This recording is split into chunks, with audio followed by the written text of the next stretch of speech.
Hello my dear students, class 12 chemistry chapter 1 আলোচনা কৰি আছিলো। আজি এটা ইম্পৰ্টেন্ট টপিক আলোচনা কৰিম, হেতু আছে হেনৰি সূত্ৰ। সো এটো মেইন বুকৰ পৰা মই ডাইৰেক্ট দেখাই দি আছো।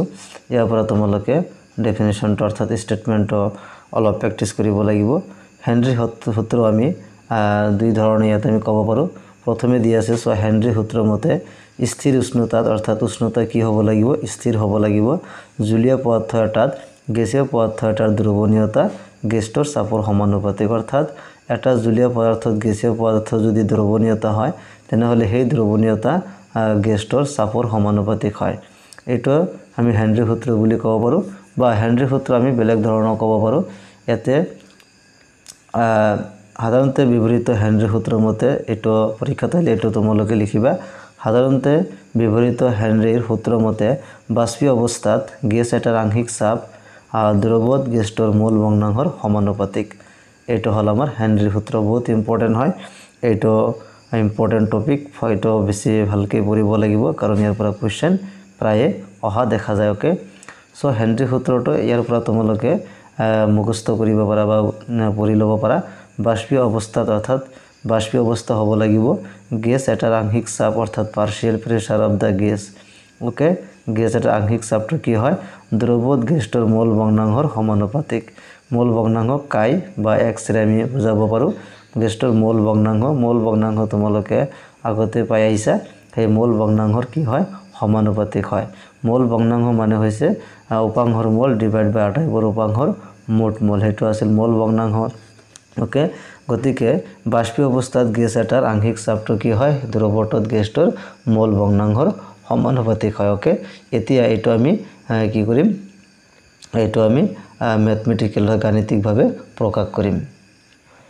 সো তেনেহলে আমি যেটো ডেফিনিশন বা স্টেটমেন্ট পাইছিলো, বাষ্পীয় অৱস্থাত গেছ এটাৰ আংশিক চাপ দ্ৰৱত গেছটোৰ মোল ভগ্নাংশৰ সমানুপাতিক, অৰ্থাৎ আংশিক চাপ পাৰ্শিয়াল প্ৰেসাৰ পি বুলি কোৱা হ'ব। পি এটো হ'ব প্ৰপোৰ্শনাল বা সমানুপাতিক। কাৰ সমানুপাতিক আছিল, মোল ভগ্নাংশ, অৰ্থাৎ মোল ভগ্নাংশ কাই, মোল ভগ্নাংশ কাই বা এক্স বুলি কোৱা হয়। ওকে, গতিকে এটো হৈছে হেনৰিৰ সূত্ৰ, অৰ্থাৎ হেনৰিৰ সূত্ৰ এইটো সমীকৰণৰ পৰা বা এইটো সূত্ৰৰ পৰা আমি কি ক'ব পাৰো, বাষ্পীয় অৱস্থাত গেছ এটাৰ আংশিক চাপ অৰ্থাৎ পি পাৰ্শিয়াল প্ৰেসাৰ দ্ৰৱত গেছটোৰ মোল ভগ্নাংশৰ সমানুপাতিক। এইটো হৈছে মোল ভগ্নাংশ। ওকে, এতিয়া এইটো আমি যেটো সমানুপাত চিহ্ন আছে এইটো উঠাই আমি এটা ধ্ৰুৱক প্ৰতিস্থাপন কৰিব পাৰো। পি সমান সমান ইয়াতে দিব পাৰো কে এইচ কাই। ওকে, ইয়াতে দিব পাৰো কে এইচ কাই। ইয়াতে কে এইচ টো কি বুলি কয়, হেনৰিৰ সূত্ৰ ধ্ৰুৱক। এইটো তোমালোকে মনত ৰাখিবা। এইটো হৈছে হেনৰিৰ সূত্ৰ গাণিতিক প্ৰকাশ ৰাখি, আৰু ইয়াতে কে এইচ টো কি, হেনৰিৰ সূত্ৰ ধ্ৰুৱক। ওকে, সোৱা ইয়াতে দিয়া আছে P equal to K H কাই, ইয়াত কে এইচ হল হেনৰিৰ সূত্ৰ ধ্ৰুৱক। গতিকে ইয়াৰ পৰা আমি হেনৰিৰ সূত্ৰ ধ্ৰুৱকৰ যেটো সূত্ৰ আছে বা ফৰ্মুলা আছে হেতু আমি ক্যালকুলেট অৰ্থাৎ উলিয়াব পাৰো। ইয়াতে আমি কে এইচ কাই টো বাও পক্ষত লিখি আমি পি লিখিব পাৰো। ইয়াতে পি আছে, পি টো আমি বাও পক্ষত ললো। কাই কে এইচ ইকুয়াল টু কিমান থাকে পি আৰু তলত কিমান আহিব কাই, অৰ্থাৎ বা এক্স বুলি ক'ব পাৰো। গতিকে হেনৰিৰ সূত্ৰ ধ্ৰুৱকৰ প্ৰকাশ ৰাখি এইটো হয় পি বাই কাই, অৰ্থাৎ আংশিক চাপ পাৰ্শিয়াল প্ৰেসাৰ আৰু তলত কি হ'ব, মোল ভগ্নাংশ হ'ব। ওকে, এইটো হল আমাৰ হেনৰিৰ সূত্ৰ ধ্ৰুৱক। এতিয়া হেনৰিৰ সূত্ৰ ধ্ৰুৱক প্ৰকাশ ৰাখি হৈ গ'ল।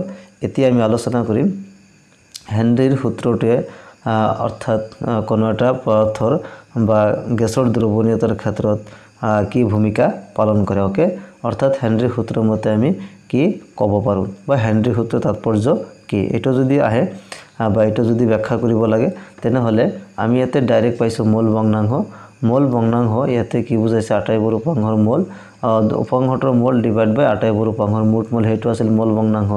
এতিয়া এইটো আমি হেনৰিৰ সূত্ৰটো এনেকৈ লিখিব পাৰো পি প্ৰপোৰ্শনাল, ইয়াতে মোল ভগ্নাংশ আছে, গতে মোল ভগ্নাংশৰ ঠাইত আমি ঘাৰতা বুলি লিখিব পাৰো, ঘাৰতা বা কনসেন্ট্ৰেশন। ওকে, কাৰণ মূল ভগ্নাংশ হৈছে এটা ঘাৰতাৰ প্ৰকাশ ৰাখি ঘাৰতা উলিওৱাৰ বিভিন্ন পদ্ধতি আছে, যেনেকুৱা মলাৰিটি, মলেলিটি, নৰ্মেলিটি, তাৰপিছত মূল ভগ্নাংশ। গতিকে ইয়াতে মূল ভগ্নাংশ হৈছে ঘাৰতা উলিওৱাৰ এটা সূত্ৰ হ'ল মূল ভগ্নাংশ।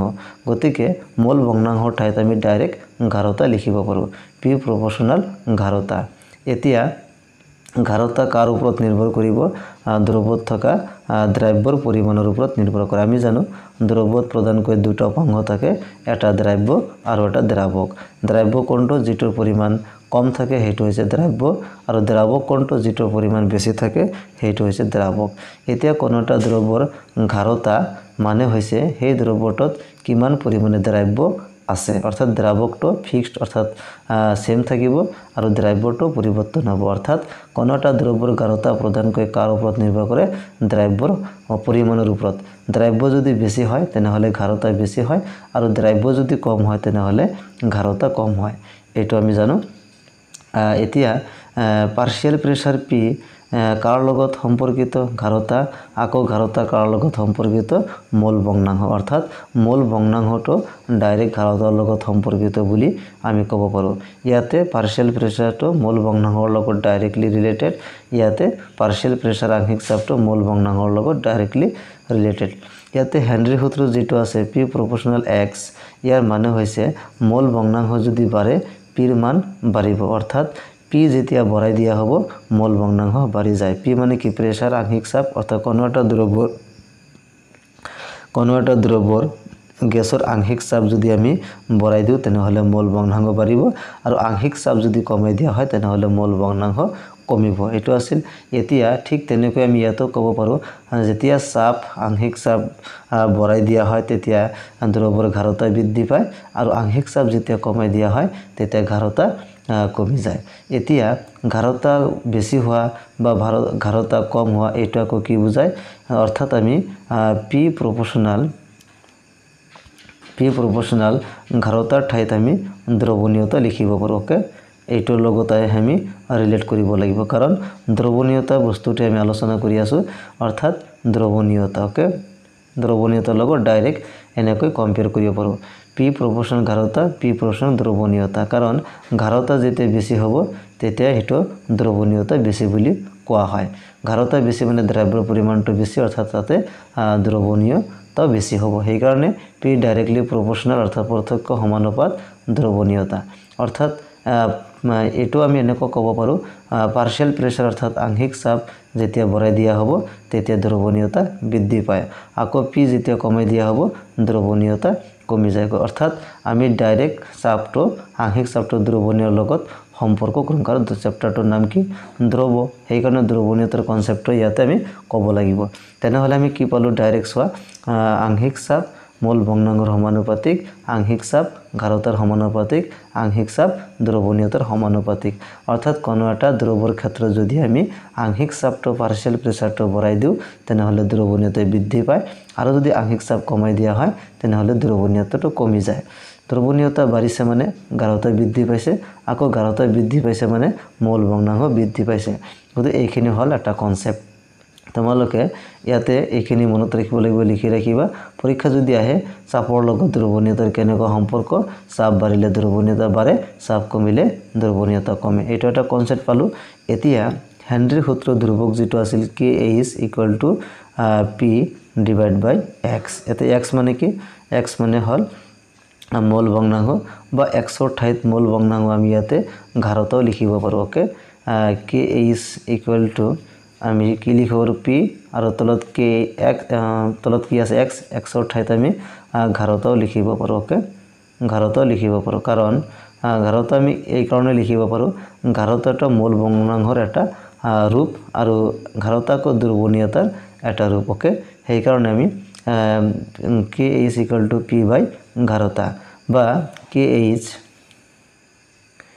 = P / ইয়াতে কি লিখিব পাৰোঁ? ঘাৰতা বা দ্ৰৱণীয়তা বুলি আমি লিখিব পাৰোঁ। ওকে, দ্ৰৱণীয়তা অৰ্থাৎ লাষ্টত আমি দ্ৰৱণীয়তাৰ লগত সম্পৰ্ক কৰিলোঁ, আৰু এইটোহে আমাৰ মেইন টপিক। দ্ৰৱণীয় হয় নে নহয় বা দ্ৰৱণীয়তাৰ লগত কেনেকৈ সম্পৰ্কিত সেইটো আমাৰ জানিব লাগে।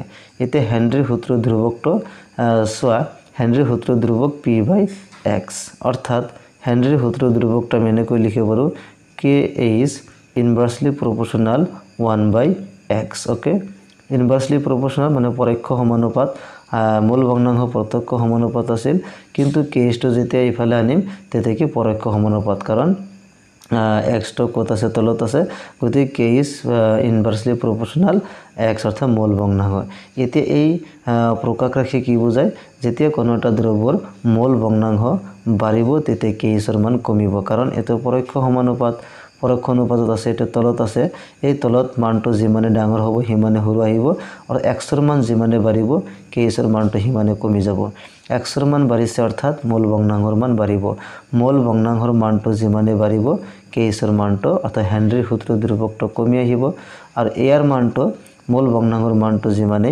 কমিব হেনৰীৰ সূত্ৰৰ ধ্ৰুৱকটো হিমানে বাঢ়িব ওকে গতি এই কনসেপ্ট আমি ইয়াতে এপ্লাই কৰিম হেনৰীৰ সূত্ৰৰ ধ্ৰুৱক কেতিয়া বাঢ়িব যেতিয়া ঘাৰতা কমিব কাৰণ ঘাৰতা যেতিয়া কমে k ইজৰ মানটো বাঢ়ে ঘাৰতাটো কি তলত দি আছে ইনভাৰ্সলি প্ৰপোৰ্শনাল পৰোক্ষ সমানুপাত ঘাৰতা বৃদ্ধি পালে হেনৰীৰ সূত্ৰৰ ধ্ৰুৱকৰ মানটো কমি যায় আৰু ঘাৰতা কমিলে হেনৰীৰ সূত্ৰৰ ধ্ৰুৱকৰ মানটো বাঢ়ি যায় অৰ্থাৎ কোনো এটা ধ্ৰুৱৰ দ্ৰৱণীয়তা যদি বৃদ্ধি পায় তেনেহলে হেনৰীৰ সূত্ৰৰ ধ্ৰুৱক কমিব আৰু দ্ৰৱণীয়তা যদি কমি যায় তেনেহলে হেনৰীৰ সূত্ৰৰ ধ্ৰুৱক বাঢ়িব অৰ্থাৎ k ইজৰ মান বাঢ়িব ওকে এটা আছিল কনসেপ্ট এতিয়া ইয়াতে সোয়া একে উষ্ণতাত বিভিন্ন গ্যাসৰ k ইজৰ মান বেলেগ বেলেগ হয় একে উষ্ণতাত সেম টেম্পাৰেচাৰ কি হয় বিভিন্ন গ্যাসৰ k ইজৰ মান বিভিন্ন গ্যাসৰ k ইজ মান থাকে অৰ্থাৎ হেনৰীৰ সূত্ৰৰ ধ্ৰুৱক থাকে আৰু হেনৰীৰ সূত্ৰৰ ধ্ৰুৱকৰ মান কি হয় বেলেগ বেলেগ হয় অৰ্থাৎ k ইজ গ্যাসৰ প্ৰকৃতিৰ ওপৰত নিৰ্ভৰশীল অৰ্থাৎ k ইজৰ মানটো কি হয় গ্যাসৰ প্ৰকৃতিৰ ওপৰত নিৰ্ভৰশীল অৰ্থাৎ গেছটো কেনেকুৱা প্ৰকৃতিৰ গেছটোৰ নেচাৰটো কি প্ৰকৃতিটো কি অৰ্থাৎ এটো ধ্ৰুৱীয় নে অধ্ৰুৱীয় এনেকুৱা তাৰ ওপৰত নিৰ্ভৰ কৰে k ইজৰ মানকে k ইজ গেছৰ কাৰ ওপৰত নিৰ্ভৰশীল প্ৰকৃতিৰ ওপৰত নিৰ্ভৰশীল ওকে এতিয়া এইটো সমীকৰণৰ পৰা আমি পাও এইটো স্পষ্ট যে এটা নিৰ্দিষ্ট চাপত যিমানে k ইজৰ মান ডাঙৰ হ'ব হিমানে এটা গেছৰ দ্ৰৱণীয়তাৰ মান কম হ'ব ওকে এটা নিৰ্দিষ্ট চাপত এটা লাইন বহুত ইম্পৰ্টেন্ট মই অলৰেডি পঢ়াই দিলো এটা নিৰ্দিষ্ট চাপত যিমানে k ইজৰ মান ডাঙৰ হ'ব হিমানে এটা গেছৰ দ্ৰৱণীয়তাৰ মান কম হ'ব অৰ্থাৎ এইটো k ইজৰ মান যিমানে k ইজৰ মান কি হ'ব k ইজৰ মান ডাঙৰ হ'ব হিমানে এটা গেছৰ দ্ৰৱণীয়তাৰ মান কম হ'ব অৰ্থাৎ এইটোৰ পৰা তোমালোকে এই লাইনটো নিশ্চয় বুজি পাইছা ওকে ইয়াতে এটা তালিকা দি আছে সোয়া হেনৰীৰ সূত্ৰৰ ধ্ৰুৱকৰ এটা তালিকা দি আছে তালিকাটো অলপমান চাবা ইয়াৰ পৰা কোশ্চেন এটা আহি যায় এতে সোয়া তালিকা 2.2 ৰ পৰা আমি পাও যে নাইট্ৰজেন আৰু অক্সিজেনৰ ক্ষেত্ৰত উষ্ণতা বঢ়াৰ লগে লগে k ইজৰ মান বাঢ়ে নাইট্ৰজেন ইয়াতে নাইট্ৰজেন 293 কেলভিন 76 হৈছে k ইজৰ মান আৰু অক্সিজেন 293 আৰু 34.86 আৰু অক্সিজেনৰ 303 উষ্ণতা ইয়াতে বঢ়াই দিয়া হৈছে 34 ঠাইত কিমান হৈছে সো 303 কেলভিনত কিমান আহিছে 46.82 অক্সিজেন ইয়াতে 293 34 আছিল হেনৰীৰ সূত্ৰৰ ধ্ৰুৱক বা k ইজৰ মান অক্সিজেনত কিমান আহিল 303 কেলভিন উষ্ণতা কিমান আহিল 46 অৰ্থাৎ উষ্ণতা বঢ়াই দিলে হেনৰীৰ সূত্ৰৰ ধ্ৰুৱকৰ মান বাঢ়ি যায় ওকে আকৌ ইয়াতে হাইড্ৰোজেন আকৌ হাইড্ৰোজেনৰ ক্ষেত্ৰতো চাব পৰা ইয়াতে নাইট্ৰজেনৰ ক্ষেত্ৰত কৈছে ইয়াতে নাইট্ৰজেন আৰু অক্সিজেনৰ ক্ষেত্ৰত নাইট্ৰজেনৰ 293 কিমান আহিছে 76 আৰু নাইট্ৰজেনৰ 303 কেলভিন উষ্ণতাত 88.4 ওকে এতে সুধিছে যে নাইট্ৰজেন আৰু অক্সিজেনৰ ক্ষেত্ৰত উষ্ণতা বঢ়াৰ লগে লগে k ইজৰ মান বাঢ়ি যায় ওকে ইয়াৰ অৰ্থ হল উষ্ণতা হ্ৰাসৰ লগে লগে গেছৰ দ্ৰৱণীয়তা বাঢ়ে ওকে উষ্ণতা হ্ৰাসৰ লগে লগে গেছৰ দ্ৰৱণীয়তা বাঢ়ে ইয়াতে সুধিছে উষ্ণতা বঢ়াৰ লগে লগে k ইজৰ মান বাঢ়ে উষ্ণতা যেতিয়া বঢ়াই দিয়া হয় তেতিয়া কি k ইজৰ মান বাঢ়ে k ইজৰ মান কেতিয়া বাঢ়িব যেতিয়া দ্ৰৱণীয়তা কমিব ওকে k ইজৰ মান যিমানে বাঢ়িব দ্ৰৱণীয়তা হিমানে কমিব বা উষ্ণতা যেতিয়া বাঢ়ে k ইজৰ মান বাঢ়ে তেতিয়া দ্ৰৱণীয়তা কমিব এতে উষ্ণতা যদি হ্ৰাস কৰা হয় k ইজৰ মান কি হ'ব কমিব অৰ্থাৎ দ্ৰৱণীয়তাটো বাঢ়িব ওকে দ্ৰৱণীয়তাটা কেতিয়া বাঢ়ে যেতিয়া k ইজৰ মানটো সৰু হয় অৰ্থাৎ এইটো সুধিছে ওকে ইয়াৰ অৰ্থ হ'ল উষ্ণতা হ্ৰাসৰ লগে লগে গেছৰ দ্ৰৱণীয়তা বাঢ়ে। এইভাবে জলজ উদ্ভিদ আৰু প্ৰাণীৰ বাবে গৰম পানীতকৈ চেঁচা পানী বেছি সুবিধাজনক হয়। সেইকাৰণে জলজ উদ্ভিদ আৰু প্ৰাণীৰ বাবে গৰম পানীতকৈ চেঁচা পানী বেছি সুবিধা, কাৰণ চেঁচা পানী উষ্ণতা কম থাকিলে কি দ্ৰৱণীয়তা বৃদ্ধি পায়। এটা আছে উষ্ণতা হ্ৰাসৰ লগে লগে গেছৰ দ্ৰৱণীয়তা বাঢ়ে, আৰু দ্ৰৱণীয়তা বৃদ্ধি পোৱা মানে কি সেই জলজ প্ৰাণী বা উদ্ভিদটো পানীত ভালকৈ থাকিব পাৰিব, সুবিধাজনক হয়। এইভাবে জলজ উদ্ভিদ আৰু প্ৰাণীৰ বাবে গৰম পানীতকৈ চেঁচা পানী বেছি সুবিধাজনক হয়। ইয়াতে এটা প্ৰশ্ন হ'ব পাৰে, জলজ উদ্ভিদ আৰু প্ৰাণীৰ বাবে গৰম পানীতকৈ চেঁচা পানী বেছি সুবিধাজনক হয় কিয়? তেনেহ'লে ক'ব লাগিব উষ্ণতা হ্ৰাসৰ লগে লগে গেছৰ দ্ৰৱণীয়তা বাঢ়ে। এইভাবে জলজ উদ্ভিদ আৰু প্ৰাণীৰ বাবে গৰম পানীতকৈ চেঁচা পানী বেছি সুবিধাজনক হয়। গতিকে এইখিনি আছিল আমাৰ হেনৰীৰ সূত্ৰ তাৎপৰ্য। এতিয়া হেনৰীৰ সূত্ৰৰ লগত জড়িত কিছুমান প্ৰব্লেম আছে, ইম্পৰ্টেণ্ট হয়, সেইটো আমি পৰৱৰ্তী ভিডিঅ'টোত আলোচনা কৰিম।